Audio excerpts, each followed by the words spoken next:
நீலகிரி மாவட்டத்தில் வன தெய்வமாக கருதப்படும் தெய்வங்களில் ஆணிக்கல் மாரியம்மன் திருவிழா எபநாடு கிராம மக்களால் அடர்ந்த வனப்பகுதியில் கொண்டாடப்படுகிறது. 3 நாட்கள் கோவிலில் தங்கி திருவிழாவை ஆடல் பாடல் கலை நிகழ்ச்சிகளுடன் சிறப்பாக கொண்டாடுகின்றனர். நிகழ்ச்சியின் இறுதி நாளில் தீக்குண்டம் திருவிழா வெகு விமரிசையாக கொண்டாடப்பட்டது. தீக்குண்டம் திருவிழா நிகழ்வின் போது அதிகாலை நேரத்தில் மாவட்ட ஆட்சித்தலைவர் லட்சுமி பவ்யா தண்ணீர் மற்றும் துணை ஆட்சியர் கௌஷிக் ஆகியோர் கலந்து கொண்டு சாமி தரிசனம் செய்தனர். வனவிலங்குகள் அதிகமாக உள்ள இந்த கோவில்களில் வழிபாடு செய்யும் இந்த அம்மன் சக்தி வாய்ந்த தெய்வமாக கருதப்பட்டு வணங்கப்படுகிறது.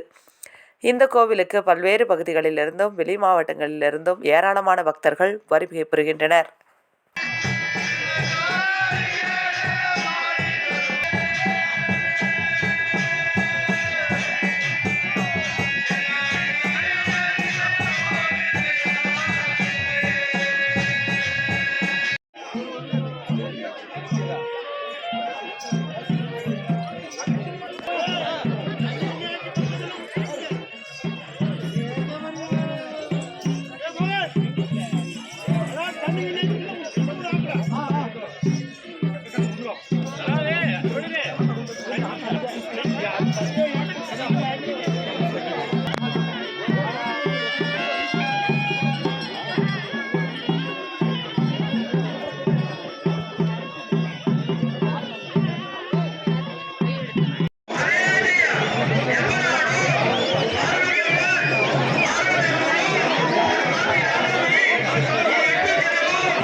விழா வந்து நல்லா செலிப்ரேட் பண்ணதுக்கு எல்லாருக்கும் ரொம்ப நன்றி.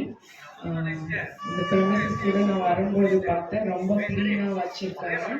அண்ட் இவ்வளோ கூட்டம் வரும்போது கண்டிப்பாக கொஞ்சம் டிஸ்கம்ஃபர்ட் இருக்கும். அதனால நீங்கள் எல்லாரும் சேர்ந்து நல்லா செலிப்ரேட் பண்ணிருக்காங்க.